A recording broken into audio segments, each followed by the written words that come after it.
Let's start off. We do with the Texans. Cardinals at Texans. Texans are a 6-point favorite. Who thought the season was going this way for the Texans?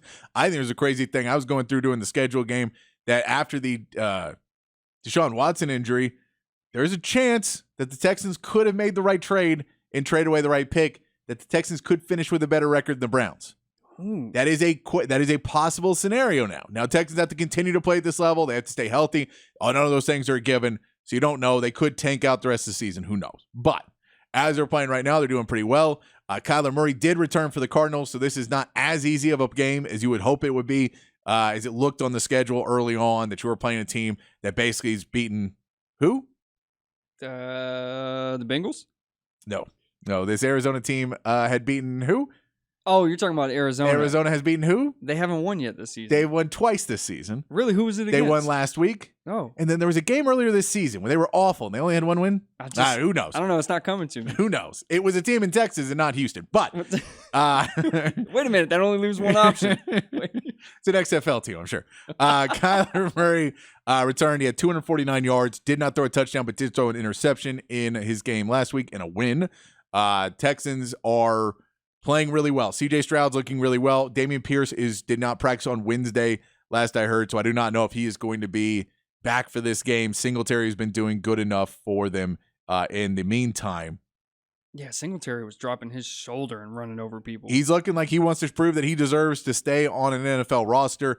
He's doing well right now. Texans are favored by 6. What do you have in this game? I'm taking the Texans. CJ Stroud was super impressive last week. Just every time Cincinnati went down and scored, he answered right back. And I just think I'm tired of doubting CJ Stroud, because usually I'll take the other team to stay within the number, and CJ Stroud keeps burning me. So I'll go with CJ Stroud and the Texans to cover the 6. Yeah, I think the Cardinals are still kind of working through it. I don't know if their defense is going to be where it's at.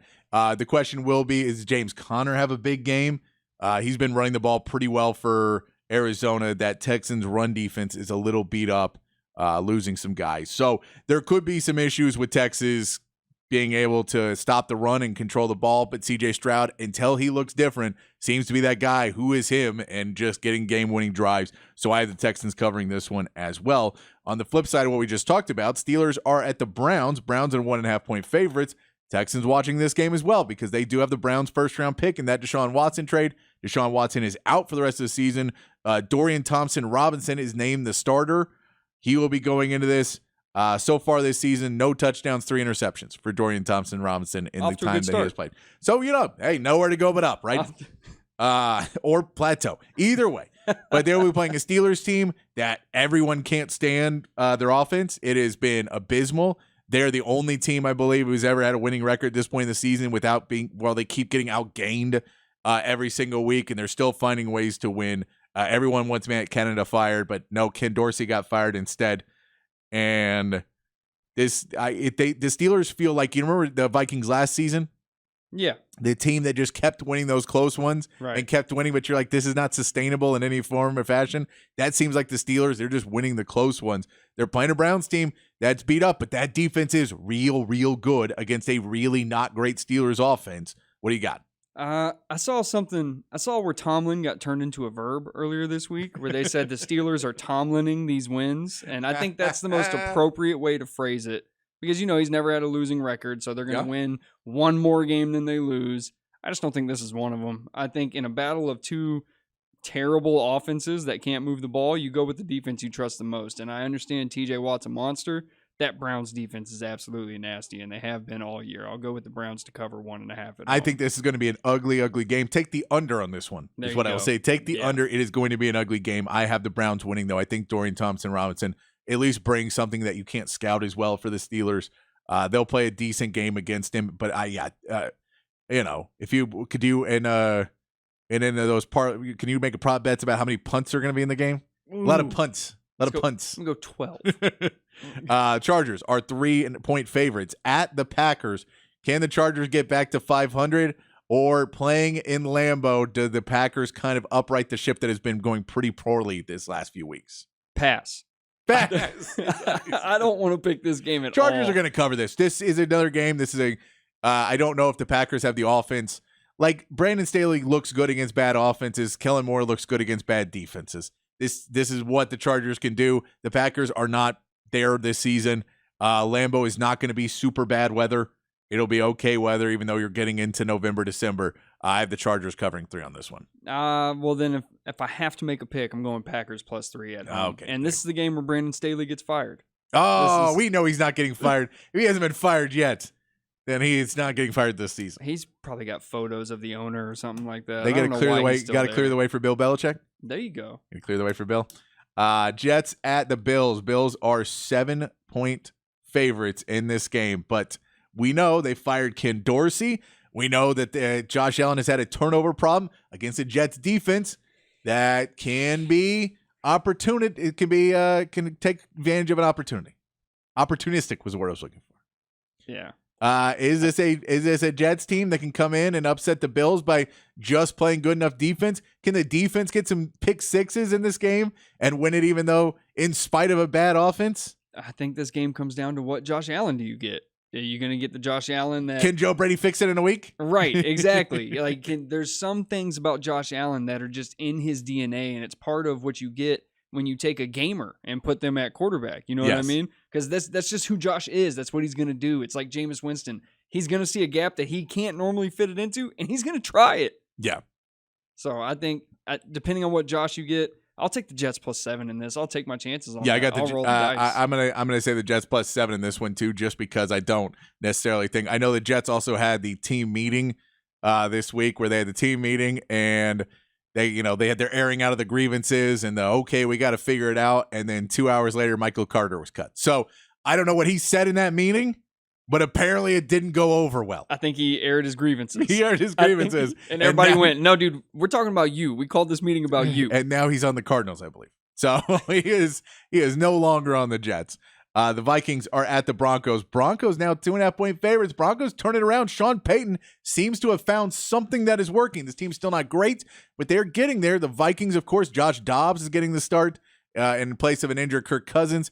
Justin Jefferson, we don't know if he is a game-time decision, I am assuming. We don't know if he is going to be back this week or not. If he comes back, it may help the Vikings a little bit more, but the Broncos at home look like something's happening there. This is not the pushover team that was beginning the season. That was the joke that everybody had. Sean Payton is doing something. Yeah, and I don't know if it's because last week was the first time I got to really watch him in primetime or anything like that, but I need a Broncos fan to tell me, has Russell Wilson been doing this all season without anybody noticing? So he hasn't. He's been doing it somewhat in the fourth quarter when teams play off of him. He plays decent enough. He's not a terrible quarterback. I know people hate Russell Wilson because he is just the most cringy guy possible, and I'm not a young man that uses the word cringy a lot, but what does cringy mean? it means it makes you want to cringe when he talks about his Danger Witch sandwich. Oh, okay. Yeah, no, I'm on board. Let's ride. That's right, Broncos country. Yeah, it's but he can play. He can throw a football in the right areas. He just, apparently it's taking a little bit to reprogram him, get him in the right set. Sean Payton to learn how to deal with him, I think, is taking some time. I guess. That he kind of went in and thought, there's a way. And they probably called Pete Carroll and was like, what is the deal with your boy? And he's like, don't call my boy first. Right. And second. Well, they just got to keep candy and certain treats for him around the corner so they can tell him, good job, Russ. Good job. And he's like, yes, let's ride. Trying to give him like a sugar cube? Yeah, exactly. Well, either way, I'll take the Broncos -2.5 in this one, especially at home, just because they are hot. They beat the Chiefs and then the Bills in the last 2 games. Yeah, I look, I want to pick Josh Dobbs because that kid is just fun. Like, it's just his story so fun that nobody seems to ever want him to be the quarterback, and he just keeps playing really good football. I wonder if Minnesota has jerseys ready for him in the team store. I doubt it. Ooh, I doubt it. But he was also not named the Week 1 starter. Well, to be fair, in Arizona, he was named the Week 1 starter, 3 days before the first game? He was, but this is like Week 4 when he was like, they still have not. I've started every game. I beat the Cowboys, still nothing. Yeah. Oh, that was the team. That's who they beat. The Cardinals. They beat the Cowboys. Oh, that was what it was. Oh, it was so long ago, I forgot. It was a close game, though, right? It had to be close, right? Yeah. There's no way the Cowboys would lose. There's no way the Cowboys just fumbled that one away by 30 Speaking points. of which, the Cowboys playing a bad team. The Cowboys are 10.5-point favorites against the Panthers. It's in Carolina. Bryce Young has not looked great. That's not all his fault. The O-line has not been great. There's not any real receivers there. We talking about Frank Reich coming over. Does not necessarily seem like the right hire. He said he's taking over play calling duties. That's going to fix everything, that he's taking over play calling duties, because that was the problem. That should worry people, because Frank Reich looks disinterested on the sidelines at all times. He does, but maybe that'll make him more interested. He's coaching this game. 10.5 points seems low for a Cowboys game where they seem to be playing really well right now against bad teams. Yeah. I'll say against bad teams. Yep. They are playing really well. Dak Prescott's now getting MVP hype. And rightfully so. Is this a cover? Is this a double-digit win for the Cowboys against the Panthers on the road? And the hype train just starts chug a hype train for the Cowboys. Do we get it? Yes, we absolutely do. In fact, I think the Cowboys double that number. I'll take the Cowboys at 21-point favorites over the Panthers. The Panthers are a bad team, like you said. When the Cowboys go up against bad teams, they roll them. And I think Frank Reich. Now, let me ask you this: when they were playing the Cardinals earlier, were they a good team or a bad team? I don't know. Is Josh Jacobs a bad quarterback? They were not winning a lot of games. I'll give them that. No, I got you. I have the Cowboys covering doing this. It seems like that type of game. Yeah, I think Frank Reich's trying to expedite his exit, which is why he took over He's going to play try calling. Frank Reich's going to see how many teams he can get a paycheck from at the same time.